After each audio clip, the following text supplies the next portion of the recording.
Doomed planet, desperate scientists, last hope, kindly couple. 8 words, 4 panels, 1 page. All-Star Superman begins with a moment of misleading simplicity. Instead of rehashing one of the most iconic origins for superheroes of all time, it just breezes past it. Because the series never sought out to give birth to a superhero, but instead asked what happens when a character of nigh omnipotence has to face certain death. Written by Grant Morrison with art by Frank Quitely, the series remains a staple of Superman stories since it debuted in November of 2005. If I'm honest, it took me a while to understand Superman. Like I said earlier, he's practically a god, so I didn't see what others found in him. That is, until I started reading his comics. Books like All-Star, Birthright, and For the Man Who Has Everything allowed for me to break the notion that Superman was a one-dimensional character that always does the right thing. Instead, I found an outsider that searches for belonging, a champion of the oppressed, and a hero that uses his abilities to create a better world. But above all else, I found that he's a reminder that we too can enact change, and the only requirement is taking action to make the world that you hope to see. So today we'll talk about Superman and why I think he's been able to stay relevant in the cultural zeitgeist for the last 90 years. But before we get into that, let's hear a word from our sponsor.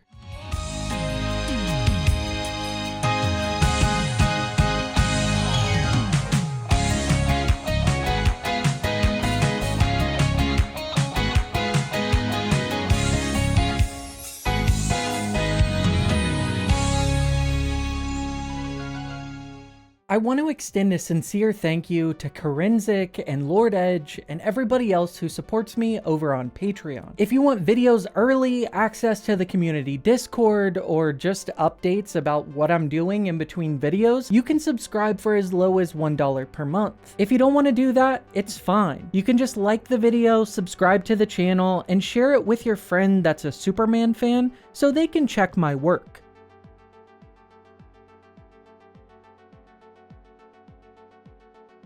Superman was created by Jerry Siegel and Joe Shuster, debuting in 1938 with Action Comics #1. But to truly understand his creation, we need to go back further. Jerry Siegel was born in Cleveland, Ohio on October 17th, 1914. He was the son of 2 Lithuanian Jewish immigrants who came to the United States in 1900 as they fled Lithuania due to rising anti-Semitism. Joe Shuster was born in Toronto, Canada on July 10th, 1914. Both of his parents were Jewish immigrants, with his father coming from the Netherlands and his mother coming from Kiev. The Shuster family moved to Cleveland when Joe was 10 years old. At this time, Joe had his illustrations published within Alexander Hamilton Junior High's paper, The Federalist. Once receiving word that Joe was going to be moving again, this time just across town, the editor suggested that Joe look up his cousin, Jerry Siegel. Jerry attended Glenville High School, and he would write for the student paper titled The Glenville Torch. Dennis Dooley described Jerry Siegel during that time within the pages of Superman at 50, The Persistence of a Legend, by stating, "The boy was a paradox, outwardly shy, thin, unathletic, bumping about behind glasses that slipped down his nose. He lived almost totally within a boyish imagination, teeming with spectacular adventures and tales of outrageous daring." Dooley goes on to note that Jerry would write parody stories as well as science fiction, but most notably, Jerry would be writing with a kind of swagger and charisma that was uncharacteristic because he was an introvert. The two boys would meet at 16 years old and become inseparable ever since. During that time, they were described as being carbon copies of the other, both in physical appearance and in sensibilities. They would form a close bond over their shared love for science fiction and comic strips, most notably Flash Gordon and The Little Nemo. They would consistently collaborate on projects, wanting to use their passion for the mediums that they grew up reading and telling stories of their own. Their first published joint project was The Reign of the Superman, which debuted in their fanzine titled Sci-Fi, published in 1933. Although they were able to find the name for the later to-be-created Kryptonian, this Superman was wildly different than what we've come to expect. The story would depict a mortal man who gets superhuman abilities like mind control and becomes a villain. While this wasn't the final iteration of Superman, I did find it interesting, so indulge me while I explore this. The story was published in 1933, and he uses mind control as a means to instill himself as a ruler. The same month that this issue was published of science fiction, January 1933 if you're wondering, Adolf Hitler was appointed Chancellor of Germany. Leading up to this time, Hitler had gained significant name recognition within Germany, as Germans united under a concerted effort to blame the Jews due to their economic struggles in the wake of World War I. The Nazi Party would purposefully misrepresent the ideas laid by Friedrich Nietzsche's Übermensch, or Overman, as a means to validate through scholarly critique and philosophy their ideas for ethnic cleansing. Nietzsche's actual ideology, as it applies to the Übermensch, is establishing through philosophical means that a man is not dependent on the collective for his own morality, but morality is one that man establishes himself. The philosopher was known to be a critic of nationalism, anti-Semitism, and racial purity. However, Nazi propagandist Joseph Goebbels weaponized these ideas through a philosophical lens to validate the ideas of a racially pure Germany, which led to the Nazis taking power. Using this as background, we can see that Siegel and Schuster were most likely pulling from their early inspirations of parody and science fiction. It's not a leap to assume that their first story was directly a reflection of their lived experiences, showing as Nazis were taking over Germany and rising anti-Semitism throughout the globe. Perhaps the two used their first story as a means to thumb their nose at the soon-to-be dictator, as well as showing an appreciation for the medium that they loved. To explore this idea further, we know that the two would retool the idea of Superman and make him into the hero of the story. He would embody their shared traits as the mild-mannered Clark Kent, but as Superman, they would be able to capture the epitome of wish fulfillment, a champion of the oppressed and one that shared their heritage. Superman is a personification of their perspectives, as well as the antithesis of the rhetoric that was against their people at the time. We're going to talk about Superman and his ties to Judaism later, but I really found that this was impactful while I was doing research, and I just wanted to take a moment to talk about it. Siegel and Schuster fully realized their ideas in a revitalization of Superman in 1934. At this time, they would present the page that would later go on to be the cover for Action Comics #1 to the then publisher Harvey Donenfeld. Harvey not only shot the idea down, but he would refer to the concept as ridiculous. Well, as another Harvey once said,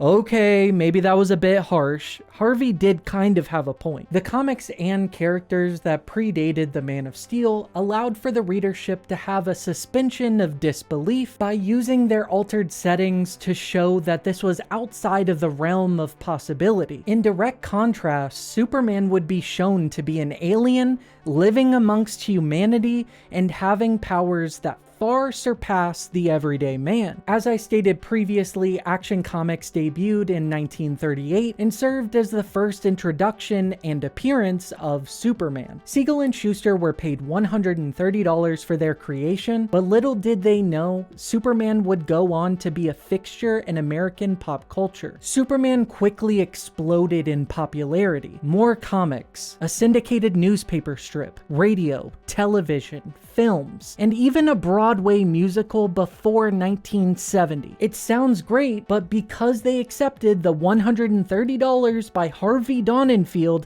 they effectively signed over their ownership to their creation. The two would go on to work under Donenfeld for the next decade, as was contractually obligated, earning $35 per page produced and half of the net profit for comic sales. After a decade of labor, Siegel and Schuster would attempt to sue to retain the copyright of Superman. They would be rewarded with $94,013.16, but inevitably they would lose the lawsuit, lose their jobs, and any opportunity to tell stories with Superman going forward. In 1975, the duo would be backed by the National Cartoonist Society, as well as the Cartoonist Guild, demanding that Warner Communications, the people that held the copyright at that time, financially compensate both creators for their creation. Warner, fearing continued public backlash after their treatment of the creators, accepted. They would pay each creator $20,000 yearly, medical benefits, and including their names as the creators of Superman going forward. And this was all in exchange for them never contesting the ownership of Superman ever again. Joe Shuster passed away in 1992, and Jerry Siegel passed away in 1996. Although both creators are no longer with us, their families continue their fight for creators' rights to this day. While I was writing this segment, I also fell down a rabbit hole regarding the lawsuits, and that could be a video in and of itself. So if that's interesting, let me know down in the comments. It's a lot. So now that we know about Superman's first creators, let's talk about his other creators, his parents.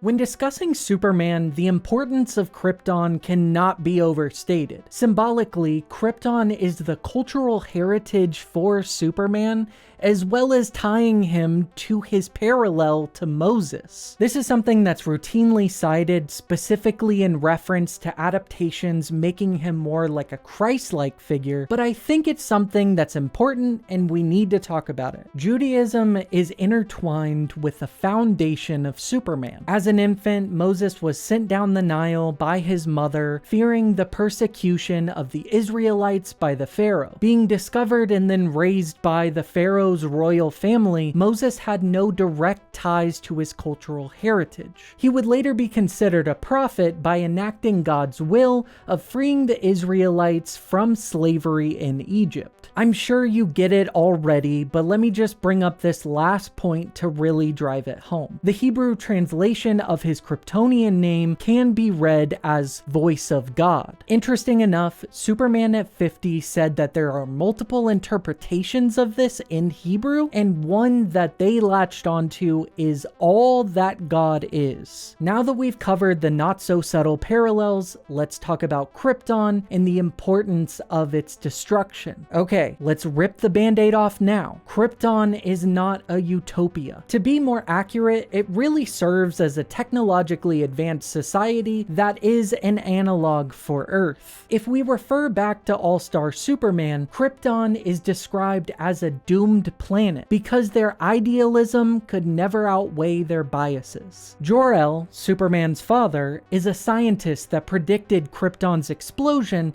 and immediately presented his findings to the scientific council. And what did they do with this information? They ignored it. This wasn't done in the interest of their survival, it was done in the interest of vanity. Something that I routinely come back to when we're talking about Jor-El is the creation of the Phantom Zone. He created the Phantom Zone as a means to imprison the people that the scientific council thought of as undesirable. And the council accepted this creation because it was used as a means for them to harness power over others. This repeatedly comes to mind because I find myself wondering, why did they accept this creation and then on the other hand, not taking his word that the planet was going to explode? I mean, honestly, it's very hard not to draw the parallels between the Phantom Zone and the prison industrial complex, which is something that the state weaponizes to put the most amount of people imprisoned, and then the planet's self-destruction as a means to convey climate change. Governing bodies, especially those that are incentivizing personal benefit, shift their focus to support causes that'll safeguard their proximity to power. It's more important for them to rule an empire of dirt instead of establishing a better tomorrow. Additionally, I've noted that multiple instances have showcased Krypton to incorporate a caste system. Typically, when we think of a caste system, it's the subjugation of society and establishing a hierarchy from birth. Throughout history, caste systems predated eliminated discrimination based on skin color, as that began with the development of the transatlantic slave trade. Caste was utilized to establish socio-economic hierarchy and allowed for nations to discriminate internally. As a result of this, we see that Jor-El is working within the systems of oppression and trying to save his world. When all else fails, his last-ditch effort isn't to save himself or his wife Lara, it's to make sure that his son can live. I think that this is very important because it establishes the parallel between father and son, both utilizing their willpower to save their planets. Jor-El and Lara would sometimes know that their son would gain powers,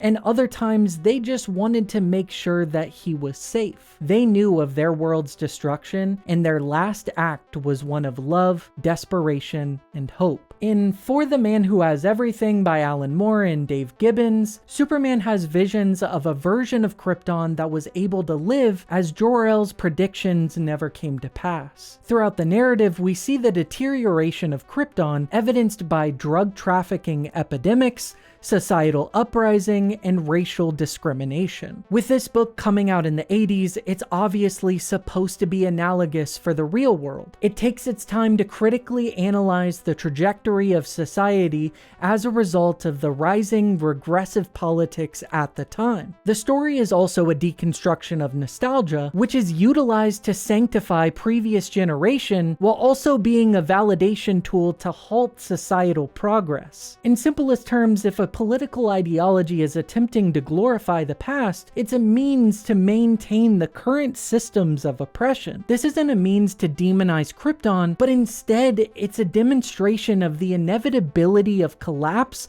brought on by hubris. Krypton at its core is a cautionary tale for humanity. It tells us of the consequences of focusing on the past instead of the future. For Superman, Krypton is a place to yearn for. That's its number one place. So that's what it is. So what it becomes, usually, you have to look back to its origins. Krypton was not meant to be a different planet. Krypton was meant to be Earth in the future. And Superman was meant to be a time travel. The Man of Tomorrow aspect was meant to be very literal. But eventually they settled for alien planet instead. But once you kind of get that perspective that Krypton was meant to be the future of humanity, you kind of get an idea of what it's meant to be. It's meant to be a reflection of Earth. It's different in certain ways, but it's deeply similar. It's deeply the same. No matter how utopic or advanced they seem to illustrate it, there's always these little cracks, these flaws, because no matter what, that thing needs to blow up. That's the point.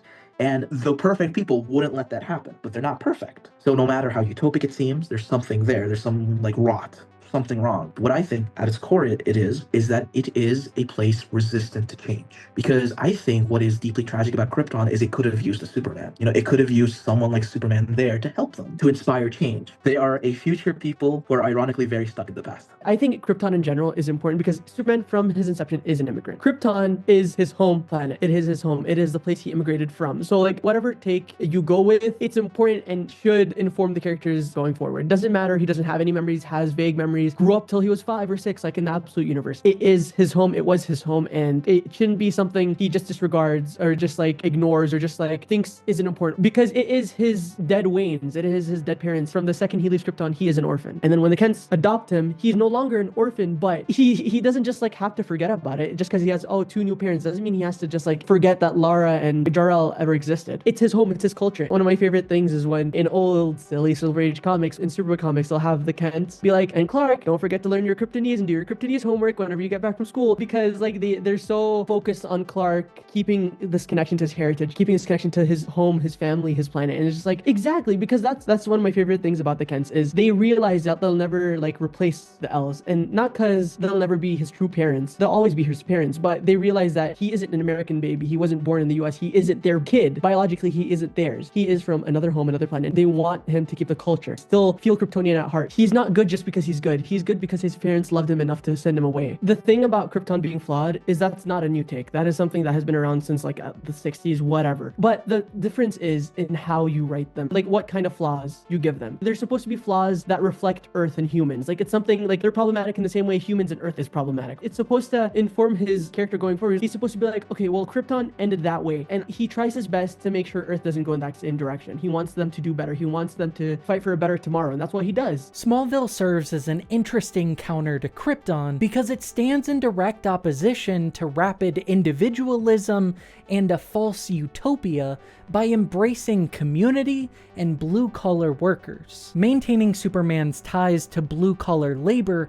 is important for characterization because it makes him firmly established in the everyman. Furthermore, Smallville has gone on to embody American idealism, with the artist of For All Seasons, Tim Sale, utilizing Norman Rockwell paintings to portray it as some kind of Americana. To put it succinctly, Smallville represents a home for Superman, a home for an outsider. The small town aesthetic allows for the examination of who Clark Kent is. Origins of the character most of the time will highlight his loneliness, because even if he has friends, he is not an ordinary child. In the original Superboy comics depicting the adventures of Superman when he was a boy, Clark was able to befriend Lana Lang and Pete Ross. Lana served as a Smallville replacement for Lois Lane, who we're going to talk about later, with her constantly trying to affirm her hunch that Clark Kent is Superboy, but also having a love triangle because why not? Pete, on the other hand, is the Smallville equivalent to Jimmy Olsen, who, again, we're going to talk about in a minute, playing the role of Superboy's pal. Circling back to the Moses metaphor, I do find it interesting in Smallville when Lex is present because it's able to continue that same parallel. Lex embodies the Pharaoh that Moses grew up with and then later in life had to oppose. I know some people say that they're not a fan of Lex being in Smallville because it makes the world smaller, but I have to disagree. Not only was this introduced by Jerry Siegel, but it also establishes Lex as a limitation for Clark's abilities. Lex and Clark serve as mirror images of the other, and this is perfectly illustrated within Birthright. Lex is not an inevitability, but he was created because he felt like Superboy failed him. We're gonna explore this vendetta in the next section. The adventures of Superboy, both in Smallville and then while he's attending college, serve as character-defining moments for Clark. The lessons to be learned, the course to be set, and the mistakes to be made. To put it succinctly, Superman is seen as perfect because Superboy was not. Jonathan and Martha Kent are meant to exemplify the best of humanity, as well as being an explanation for where Superman derives his morality and sense of justice. In books like Secret Origin and Birthright, Martha is the one that pushes Clark to embrace his heritage. In the supplemental material for Birthright's Deluxe Edition, Mark Waid noted his addition to Martha's characterization by stating, "Parents with autistic children are forced to become authorities in developmental learning. Parents whose children aspire to Olympic medals become expert coaches." In the years following Clark's adoption, Martha Kent took it upon herself to learn everything there is to know about UFOs. Where did this baby come from? And it's something she studies to this day. Within modern interpretations, Martha encourages him to become Superboy and subsequently Superman by making his costume for him. She does so by incorporating what little they know about Kryptonian culture, as well as whatever's included in the ship that he arrived in. I appreciate this characterization of Martha because it gives her agency and an active role in Clark's development. To contrast this, Jonathan Kent usually plays the role of being hesitant of Clark embracing his Kryptonian heritage because he fears what the world will think of Clark. An interesting subversion of this characterization of Jonathan is depicted in Superman Space Age, which shows Jonathan to be a veteran of World War II. Flashbacks show as Jonathan accidentally murders a Japanese child as they were trying to root out combatants within a cave. This moment forces Jonathan to question his own morality as well as the justification of violence through the lens of righteousness. This is used as a means for Jonathan to warn Clark of the utilization of violence because the ends justify the means. Jonathan's death routinely serves as the inciting incident for Clark to leave Smallville and go to Metropolis, making the graduation from Superboy to Superman. In Action Comics issue 500, we witness Jonathan on his deathbed as he urges Clark to use his powers to help the world. Jonathan's death is an example for the limitations for Clark that he needs to know when becoming Superman. He has to understand, despite the amount of power that he possesses, he can't save everyone. Jonathan usually dies because of natural causes like a heart attack or old age, and sometimes it's just because he needs to be holding space to defy gravity.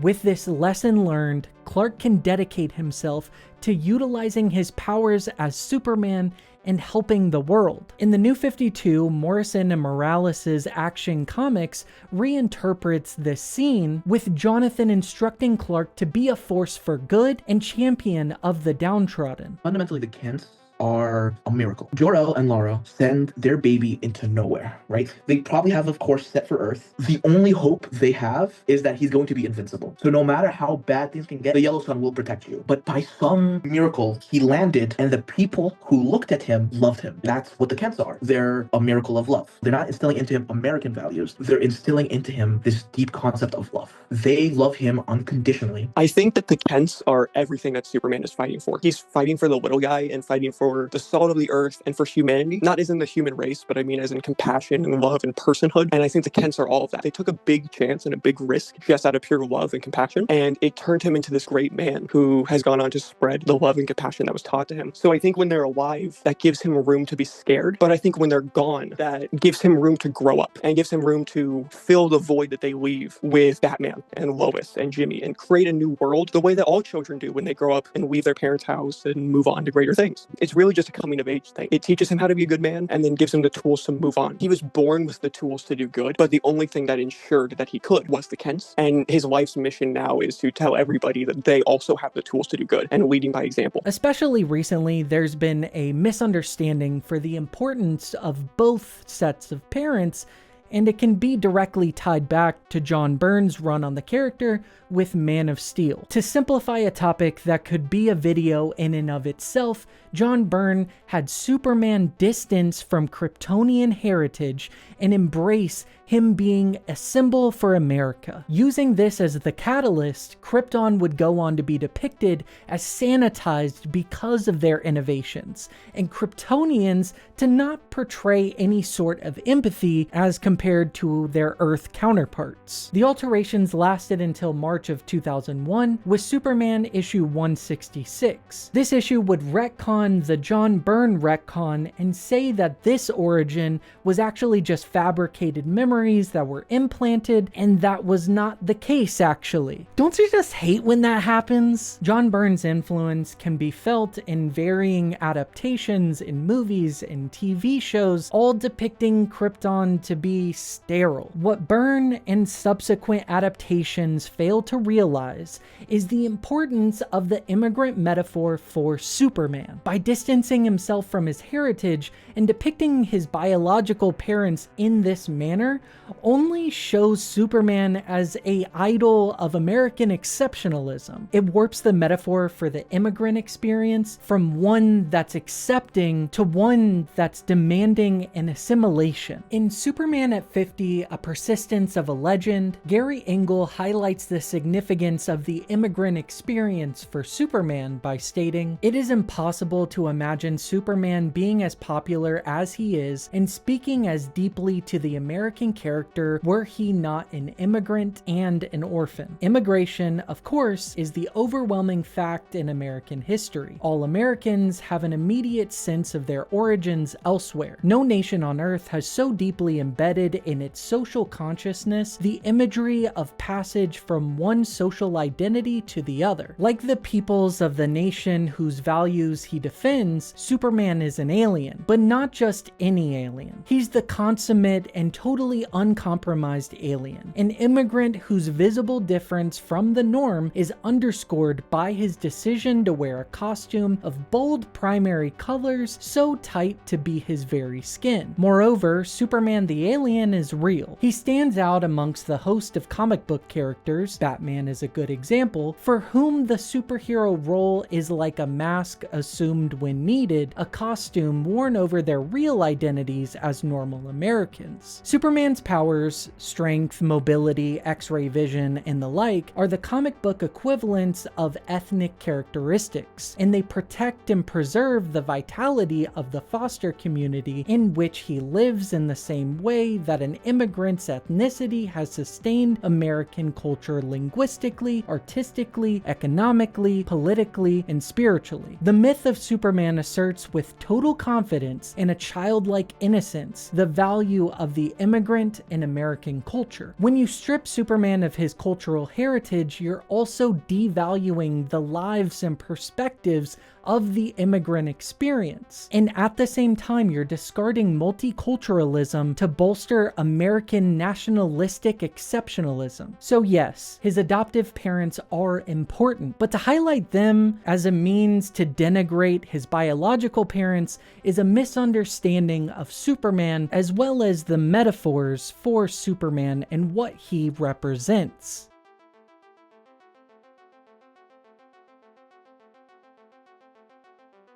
Superman wasn't the first character to have an alter ego. In fact, this dates back to 1st century Rome with the philosopher Cicero. The original description was a second self or a trusted friend. As time progressed, the concept became more elaborated upon. Comic book heroes would adopt a secret identity in hopes of making sure that their loved ones were remaining safe from the villains that would go after them on a personal level. This would be to the benefit of writing superhero stories and would later become standard practice. The fans would pick up a comic for the hero, but they would stay for the interpersonal relationships of the secret identity. This would be foundational in the rise of Marvel Comics, as a hero would be introduced alongside their secret identity, and then a supporting cast to play up the melodramatics. Romance and war comics are intertwined with the DNA of superheroes. The truth is, superheroes appeal to so many people because it's a binding of both war comics and romance comics. At its basic components, war comics are the action and power fantasy, while romance comics are the interpersonal dynamics of characters and love triangles. Superman is a character that broke the concepts of what a secret identity is, and as a result has led to speculation by fans of which one is the actual version of him. Even to this day, he is a man of two worlds. He's an immigrant from a world that he can no longer go back to and resides on a world where he feels like he cannot fit in. As I referenced earlier, Clark is an outsider. He is desperately searching for kinship and a sense of belonging. The anomaly arrives with his choice of what Clark Kent is once he leaves for Metropolis. In Smallville, Clark is used as an extension of himself, but in Metropolis, Clark is used as a tool. Clark is everything that Superman isn't. Superman is brave, so Clark is cowardly. Superman is perfect, while Clark's a mess. The Fortress of Solitude allows for him to take a breath from the monotony of keeping up appearances. As the name might suggest, it's his time of isolation, so he can be totally himself. Additionally, the fortress acts as his tie to his Kryptonian heritage. In a way, it's reminiscent of a childlike innocence, taking on souvenirs, trinkets, and discovered remnants from Krypton. What really brings the place together is the giant statue of his biological parents that's right in the middle, holding up Krypton. It doesn't get any more on the nose than that. So this is how Clark is characterized in Metropolis. He's a disguise for Superman, but once he's able to lower his barriers just enough, he can revert to Clark Kent being an extension of himself. Superman is the main identity because it's him embracing both of his worlds, the morality instilled by the Kents and the hope of the L's. For my money, Superman Smashes the Klan is the best distillation and understanding of the duality and dichotomy of these identities. In the narrative we witness as Clark is grappling with his Kryptonian heritage, and a parallel for our point of view character, Roberta Lee, is having that same kind of internal struggle with her Chinese heritage. Her family was able to use the opportunity given by her father getting a new job in Metropolis to leave that world that she knew behind, along with all of her friends and everything that she knew. Roberta and her family need to adapt to a new neighborhood that they moved into, which is predominantly white, and Roberta faces this struggle of remaining herself in the face of bigotry. During this time, Clark experiences multiple visions for people claiming to be his parents from Krypton. At first, Clark pleads with the visions to stop because he believes that being different means that he doesn't belong. As the story continues, the visions become more clear and Clark comes closer to embracing his Kryptonian heritage. A moment that I will never be able to forget is the monologue from Jor-El and Lara, which is a perfect distillation of the importance of Krypton. You see, you come from a faraway place, a planet called Krypton. In some ways, our people were completely different from the people of Earth. In other ways, we were very much the same. Your mother and I discovered too late that our planet was doomed. We hastily built an escape pod to save you, the last hope of your people. Before you departed, we followed an old Kryptonian custom of swaddling a newborn child with a recorded blessing. Little one, though we send you to a foreign people, may you find a home with them. May you find trust and hope and love. May you be bound together with them, dear son. May your tomorrow and theirs be one. Our blessing came true, Kal-El. You found a home. You told us before that you love being a part of them. You are a part of them, son, and you will always be, but you'll always be a part of us too. A brilliant decision done by the author Jean Lewin Yang is the closer that Clark becomes to embracing his heritage, the more his powers are able to manifest. The stroke of genius comes from the metatextual understanding of Superman's abilities developing as the story was adapting the radio shows that provided him with an extended supporting cast and a bunch of other abilities. For more coverage on Superman Smashes the Klan, go watch the video from For Every Kind of Geek. In a similar vein of exploring the dual identities of Superman, we also have Superman Kryptonite by Darwin Cook and Tim Sale. The story is a multi-layered character study for Superman, analyzing what it means to be vulnerable and what that says about our strengths. At its core, Kryptonite is the reconciliation of Superman's identities, positing that you don't need to forget the past to praise the present. A lot of people get hung up on Superman being human. He's either, is he human, is he alien? The revelation is, it's not that he's human or alien, it's that the aliens are humans too. Clark Kent became kind of like a little break. Ironically, his job is his vacations, his break from his actual job, where he gets to do all the things he enjoys. He gets to report on the news, he gets to talk to Lois, he gets to hang out with like Jimmy, and gets to have little shenanigans with Steve. It's his downtime. And it becomes this performance of, this is what I would have loved to live if I was just a man. He gets to live the life he kind of wants, where he doesn't have to worry about the whole world needing saving. He can just go to work, pine over Lois, have little prank wars with Steve, cherish the little moments, right? In a lot of ways, Clark Kent is Superman's shadow. Superman is him trying to perfect himself. And in that idea of perfecting himself, that means there's something there that he doesn't like about himself. He sees Superman as his true self. So when he tries to distance himself from, my true self is my perfect vision of myself. So what does it look like when I distance myself from that? Oh, suddenly all the shittiest things about myself start to pop up. He's the loneliest man in the world, and he wants to make sure nobody else feels lonely. So he makes all of these friends. He's constantly trying to make friends. That's how I know you understand Superman. When he will will meet the most random person. That's one of the things I liked about the new movie. Everyone was his friend, down to the guy who made him food on the street, because he is so lonely and he understands what it's like to be at your loneliest. When the Kents died, his friends weren't really that close to him. He had nobody and he moved to Metropolis. He knows what it's like and he wants to make sure nobody feels that way. Superman is not an act. Superman is who he is. And yes, does he have to like put on a little bit of a show when he's like out there saving people? Yes, but it's more so he's insecure about failing people. He doesn't want to accidentally hurt somebody. He doesn't want to ruin somebody's day. He doesn't want to make a mistake. So he's a perfectionist. But that's not the same as putting on an act as a bumbling fool so people don't know that you're actually the superhero.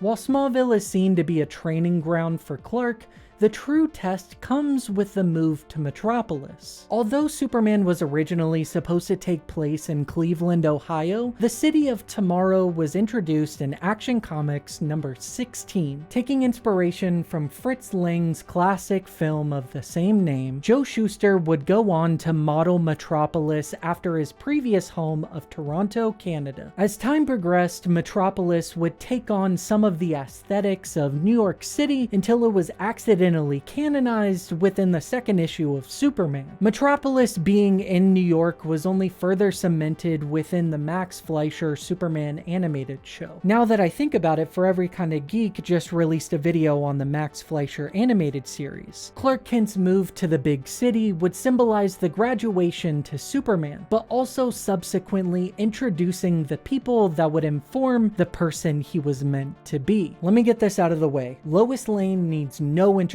She is the original love interest, both on the page and in the real world. In an interview with the Washington Star on October 25th, 1975, Joe Shuster revealed that Lois Lane was based on a classmate that worked alongside Siegel and Shuster at their school paper. As a character, she exudes independence in every iteration that she's appeared in. Lois was able to break out of the confines for the damsel in distress archetype and rose to being the blueprint for women in comics. What's easily overlooked is that Lois is the personification of Superman's ideals. She speaks truth to power and uses every ounce of her ability to make a better tomorrow without having superpowers. She isn't defined by her proximity to Superman, and in all honesty, he benefits from his relation to her. Lois is the shining example of who Clark was raised to be. Somebody that's willing to stick up for the innocent and also undeterred by the powers that be. In Superman Space Age, there's a scene that I absolutely adore that perfectly distills their relationship within 2 pages. It shows a Superman that's pretty early in his career and accepting an interview by Lois Lane. He's caught off guard whenever the questions venture outside of the realm of being a puff piece. A scene that's practically a full-on adaptation can be found in James Gunn's Superman. Lois Lane is not a puff piece reporter. She's a Pulitzer Prize winning journalist. Lois is Superman's bastion for morality because she can see beyond his intention and recontextualizes that through humanity's perspective. It's easy to have a blanket statement that Superman does good, so he must be good. But Lois is able to challenge him on the intentions and what the ramifications of his acts are. As for Clark Kent, Lois Lane is the only person that surpasses his abilities. She's a more successful reporter because her greatest trait is truth. She's nothing if not consistent, while Clark is confined to the prison of his secret identities. My favorite interpretation of Lois Lane can be found within the pages of Brian Michael Bendis' runs on Superman and Action Comics. What a shocker! I love Bendis' ability to write married characters without making their relationship feel one note. Sue me. Bendis firmly established Lois as a partner to Superman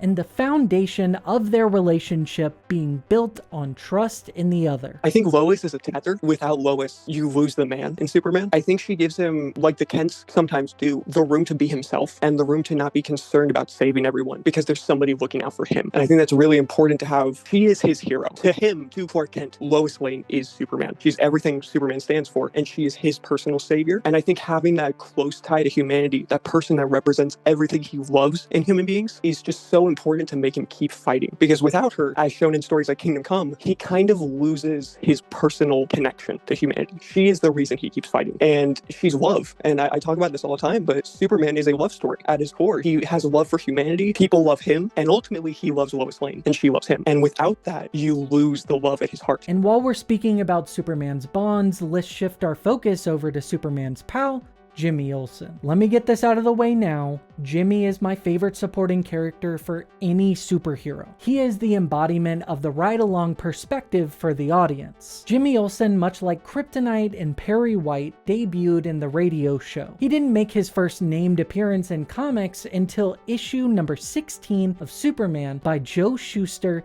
and Jerry Siegel. I say named appearance because there is a character that's only referred to as Office Boy that appears in Action Comics number 6, but it's kind of debated on if this is actually Jimmy Olsen or this is just a character in and of itself. Jimmy began as an assistant at the Daily Planet, but due to the TV show Adventures of Superman debuting in 1952, audiences were clamoring for the goofball. The sudden popularity of the character led to an in-universe promotion to Cub Reporter and also a print promotion to leading his own series titled Superman's Pal, Jimmy Olsen. In that series, it wasn't until issue number 22 by Otto Bender and Kurt Swan that Jimmy evolved to the lovable weirdo that we've come to expect. From this point, we're able to understand what Jimmy represents for Superman, as well as seeing him as a fully formed character. The reason being, Jimmy Olsen represents childlike wonder. He fulfills a similar role to Robin, allowing for the audience to project themselves into the story by way of a point of view character. Jimmy Olsen is also a reminder to Superman and the reader that it doesn't matter how old you are, you can still be young at heart. If Clark Kent was created to embody the traits of Siegel and Shuster, being reserved and lonely, then Jimmy Olsen is the friend that they needed. Jimmy Olsen is the only person that can be friends with both Superman and Clark Kent, but not revealing his identity, because he's aloof enough to not realize that they're one and the same, but he's aware enough to understand that they're both lonely. No matter if it's Jack Kirby's run, which is a meditation on adolescence and the fear of growing up, or Matt Fraction's run, which is really just analyzing a man who is not able to have a life of stability. Jimmy Olsen always remains one thing: Superman's pal. But the way I like to see Jimmy is he is the friend that Superman didn't get to have growing up. Like Jimmy, like when Superman's busy opening his hand for everybody in Metropolis, Jimmy's the one who, the first person who opens his hand towards Superman, who's like, hey, do you need to talk? Hey, do you want a friend? Do you need a friend? We all need friends, but do you need one? And I like to think it's not just the friend that Superman wanted growing up, but his way of getting the friendship he almost had with Lex. Like the only other person he met who was truly as lonely, who understood his loneliness, who opened his hand. Lex did open his hand, willing to be friends with him, wanted to be friends with him, even like shared his like experiments and discoveries and everything. And that's like more than Lex has ever done with anybody else. But Superboy failed him. Clark failed him. So, and that friendship was gone forever. And Jimmy is this like attempt at getting that back, making up for it, making for his mistakes, and just healing his inner child. I like when Jimmy is 5 to 8 years younger. I like when Clark gets to Metropolis and he's like 25, whatever, and then like 26, and then Jimmy is like 19, 18. It's still a teenager, still has that innocence about him that Clark had when he was a kid. And I like when that's what their friendship is. In that Fraction comic, right? In Fraction Superman and his pal Jimmy Olsen, the Jimmy comic for the last 30 years. He says that spending time with Jimmy is the only time Superman gets to chill, be himself, have the fun he never had to have growing up. But he didn't have friends where he could just be himself with. He couldn't be silly with anybody else. With his powers, never. And like even with Lex, he couldn't reveal himself because Lex would have gone crazy. He just couldn't trust him. But with Jimmy, he doesn't need to worry about anything. Superman is who he is, and Jimmy knows that.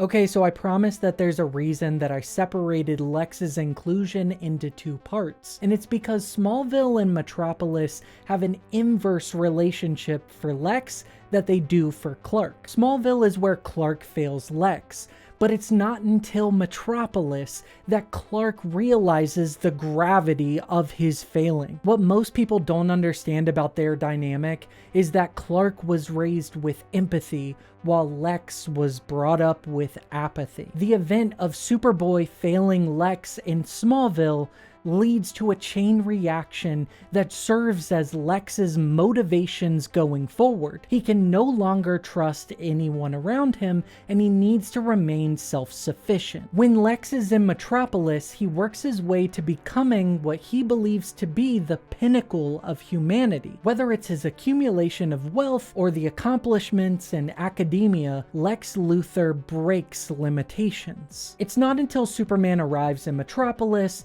and the public's reaction to him that Lex's superiority is questioned. Lex can't stand Superman because of his own pride. I feel like it's reductive to flatten this complexity and just say that he hates Superman because he's xenophobic. Lex doesn't hate every alien. He just hates the one alien that stole the spotlight from him. The dynamic is best characterized within Superman Kryptonite, as Lex doesn't understand somebody doing things for others without ulterior motives. I mean, that's just it, isn't it?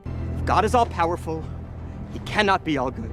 And if he is all good, then he cannot be all powerful. Lex puts all of his self-value into his pride. So when someone comes along and diminishes his pride, he will stop at nothing to get righteous retribution. In Action Comics issue 900, Paul Cornell and a bunch of artists show as Lex gains the powers of an omnipotent being and how he responds to that. So what does Lex do next, you might be asking? Which is a stupid question because we all know what he's gonna do. He immediately ensnares Superman, proving that he is superior once and for all. Lex has to prove that although Superman may look like a human, he is not one because he doesn't know what loss is. He forces Superman to witness his death once again, and the people that he loves grieve over him. He then shows Krypton's destruction and lamenting that Superman can never empathize with refugees or people that are victims of disaster because he doesn't use his powers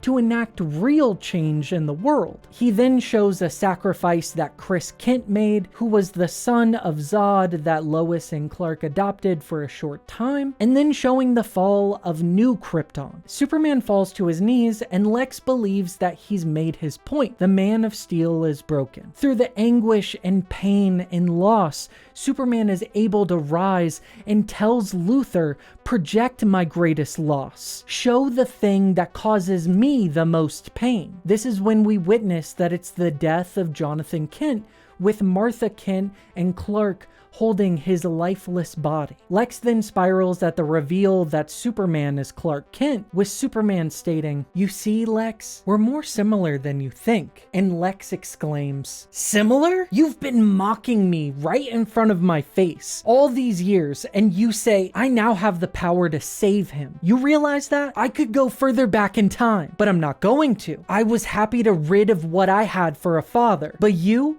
got them. You're not human. You didn't deserve to be Clark Kent. I'll punish you with every ounce of pain and humiliation and regret from an entire human lifetime. Don't you understand? I'll never stop. What will it take to break you? Why won't you break? Because of them. They made me, so that later I could make myself. They made Clark Kent. Clark Kent is Superman. Do your worst, Luthor. Do it forever. I won't break." This is the coalescence of their relationship. It's Lex Luthor funneling his hatred of the world, of his parents, of himself, and he projects those onto a person that he's most envious of, Superman. To me, I very much subscribe to the whole Lex was his childhood friend. Lex is Superman. He's a Superman in his own right. He's a genius. The most intelligent man probably in the universe. Brainiac, his whole thing is intelligence, tends to team up with Lex. That's because that's how smart he is. He's a Superman in his own right, but he's a Superman devoid of love.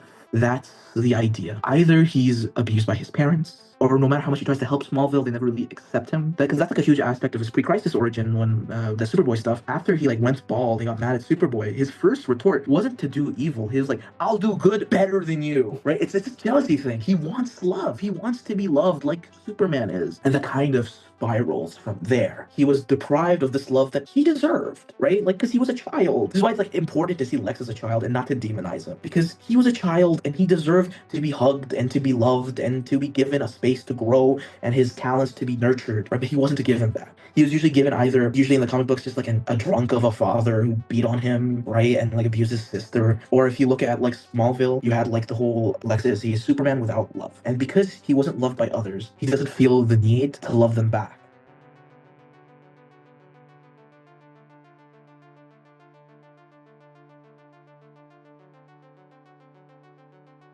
A common motif that I've brought up multiple times, and I'm sure you're sick of by now, is that Superman has a need for belonging. This has been my Rosetta Stone for understanding the character and what brought me to liking Superman in the first place. He's the last son of Krypton, burdened with the knowledge that he can no longer return to the people that made him. He's the outsider that felt othered by his peers growing up. He's a symbol of hope, a symbol of perfection that he must live up to at all times. But most importantly, he's alone. Every moment of his life is defined by the saying, "You can never go home again." He can't return to Krypton. He can't retreat to the comfort of his adopted parents in Smallville. He must be a man of action. This is what begins his quest for belonging. As Superboy, he's able to join the Legion of Superheroes, which are a team from the 31st century that are all inspired by the actions of Superman. The Legion represents the impact that Superman has throughout his life. Superboy uses this as an opportunity to escape the mundanity. He's able to be himself completely, letting go of the limitations that he puts on himself to fit in. The Legion are the first ones that Clark can relate to, because while he is loved, he doesn't have the same experiences as kids of his age. He grows up and meets Supergirl and Krypto, the last remnants of Krypton. They're his connections to his culture and also easing the burden of being Earth's primary protector. Kara was alive and cognizant when their planet exploded, and she shoulders the burden of living through the survivor's guilt. Once becoming Superman, he's able to be a founding member of the Justice League. This is where he can surround himself with other people with different backgrounds that are all working together to establish a better tomorrow. His closest relationships being with Wonder Woman and Batman. Bruce operates as a means to question Superman's motivations through human perspectives, much like Lois Lane. Diana functions as a means to allow him to embrace his abilities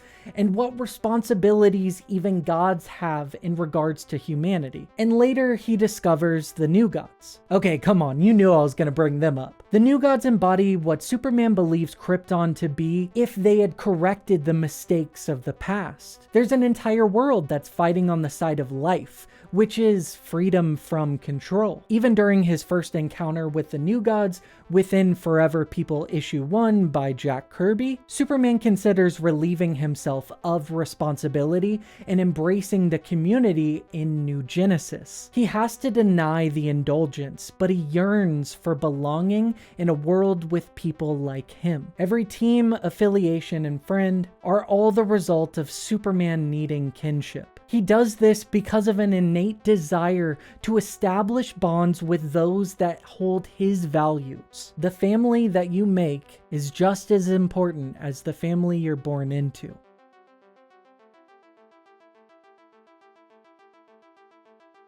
As you can see, Superman means a lot to me. I mean, I wouldn't be writing over 7,000 words if that wasn't the case. If I'm honest, this started off as a response to the recent film, but as time went on, it changed from a critique of a film that I didn't like into a love letter for why I love Superman. Superman is relatable to me, not because of the abilities that he has, but because he's a sum of his parts. We are all made up of different lived experiences and trying to make sense of the world that we live in. I think that it's beneficial to keep in mind that we can take action to make the world that we hope to see. Okay, that's enough out of me. If you liked the video, go ahead and like it and subscribe to the channel. Everything that you want to do if you didn't already. I also want to extend another sincere thank you to Karenzik and Lord Edge and everybody that supports me over on Patreon. I really appreciate it. And you too can support me for as low as $1 per month. Thank you so much for watching, and And don't forget, go read some Superman comics. Or else.